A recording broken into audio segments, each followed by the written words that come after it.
अस्सलाम वालेकुम। प्रोजेक्ट के हवाले से ये वीडियो बहुत ज़्यादा इम्पॉर्टेंट है। इसमें मैं तमाम डिटेल जो भी प्रोजेक्ट को बनाने के लिए रिक्वायर्ड है वो मैं आपको बता देता हूँ। सबसे पहले आपको मैंने बोला था 4 स्टेप मैंने आपको कहा था कि आपने परफॉर्म करने हैं। पहला स्टेप ये है कि सबसे पहले आपने सर्च करना है कोई भी C++ में डेवलप्ड प्रोजेक्ट। ऑलरेडी जो C++ में डेवलप हुआ प्रोजेक्ट वो आपने सर्च करके डाउनलोड उसको करना था। दूसरा स्टेप ये था कि आपने डाउनलोड करके उसको कंपाइलर पे रन करना था। आपने उसको मज़ीद गौर से डिटेल से देखना था कि इसमें कौन कौन से फंक्शन हैं जो ऑलरेडी मौजूद हैं। तीसरे नंबर पे आपने उसको चेक करना था चला के, ठीक है, कि आप के इस प्रोजेक्ट के ऑलरेडी इसके अंदर कौन से मौजूद हैं और कौन से ऐसे फंक्शन हैं जो इसमें मज़ीद ऐड किए जा सकते हैं। ठीक है, खुद ऑटोमेटिकली आपने चेक करना था कि वो कौन से फंक्शन है जो ऑलरेडी ऑटोमेटिकली इसमें ऐड किए जा सकते हैं। जिस तरह अब कोई बैंक मैनेजमेंट सिस्टम है, अगर उसमें सर्चिंग नहीं है तो आप सर्चिंग उसमें ऐड कर सकते हैं अरे के थ्रू।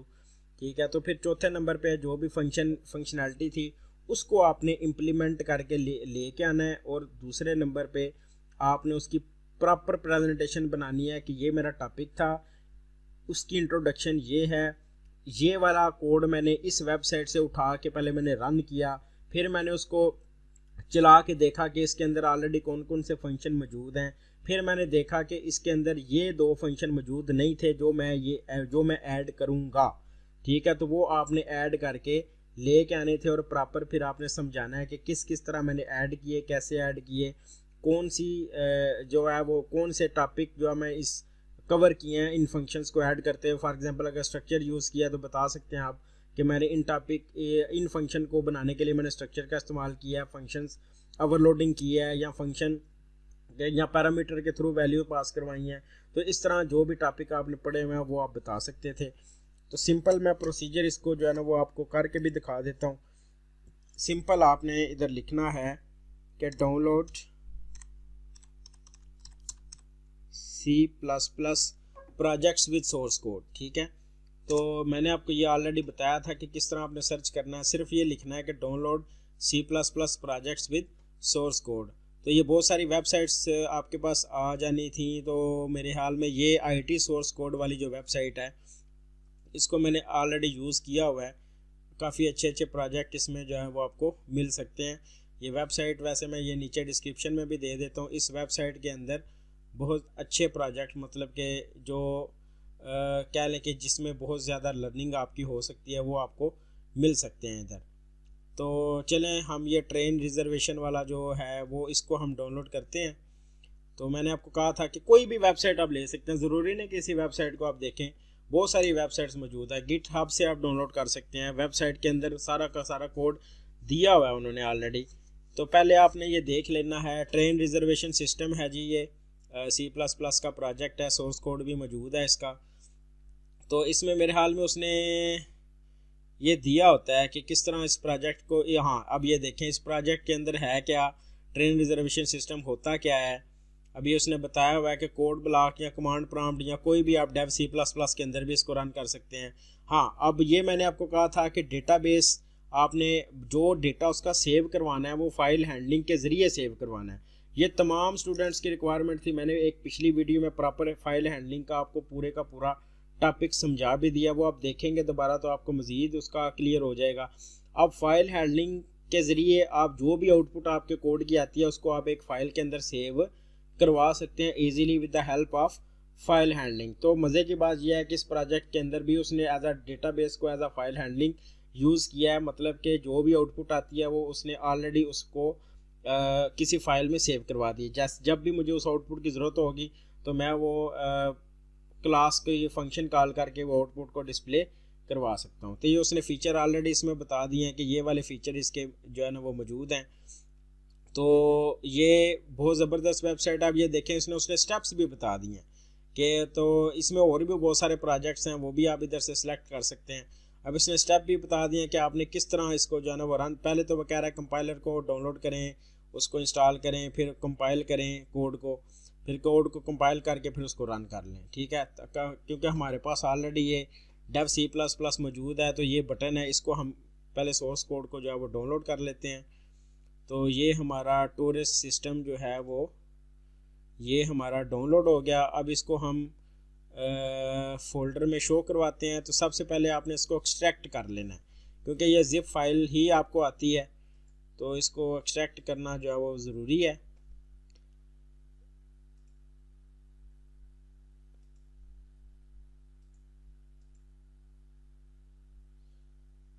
तो ये हमारे पास टूरिस्ट सिस्टम जो है वो जिप फाइल आ गई। इसको एक्सट्रैक्ट करेंगे तो इसका फोल्डर आ जाना चाहिए इधर। ये इसका फोल्डर आ गया टूरिस्ट सिस्टम C++। तो ये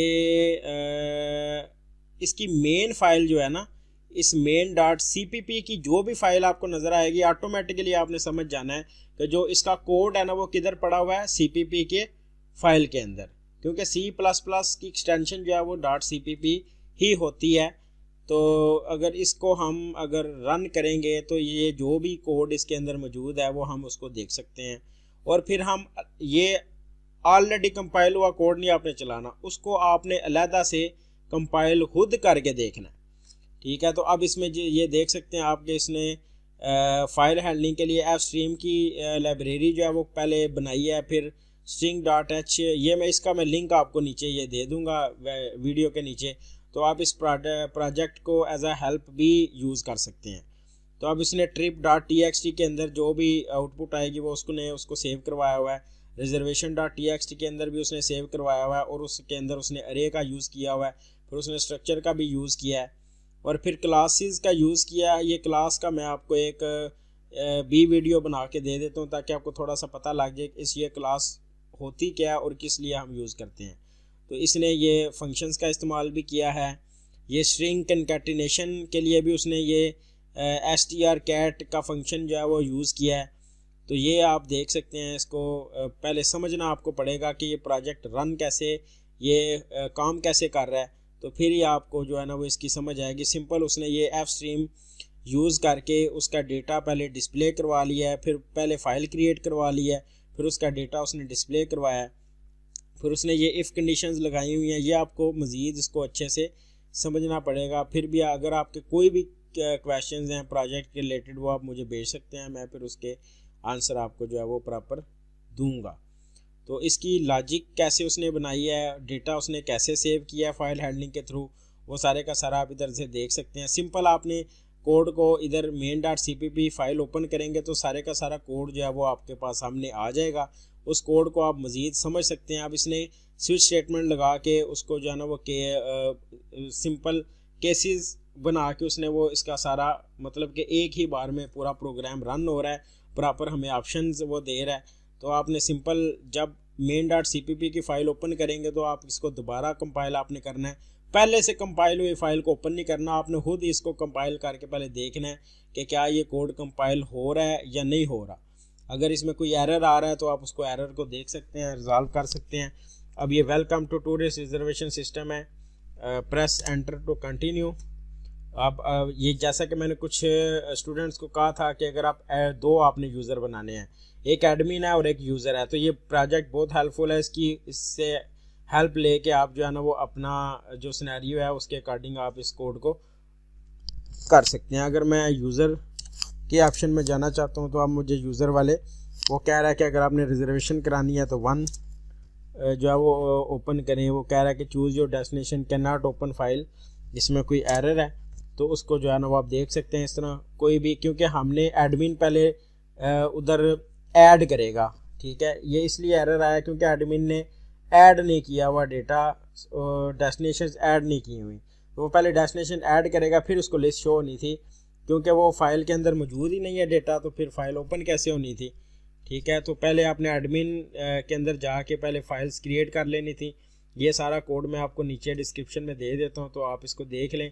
अगर इस कोड में से कुछ भी आपको समझ नहीं आता तो आप मेरे से पूछ सकते हैं दोबारा। ये प्रोसेस था। अब इसके अंदर जो भी फंक्शंस आप समझते हैं कि भाई इसमें मज़ीद भी मैं कुछ ऐड कर सकता हूँ, तो वो आपने चलें। अब इसमें सर्चिंग का फंक्शन नहीं है, सर्चिंग का फंक्शन आप ऐड कर सकते हैं, ठीक है। और भी बहुत सारे फंक्शन हैं जो आप इसमें ऐड कर सकते हैं। Thank you.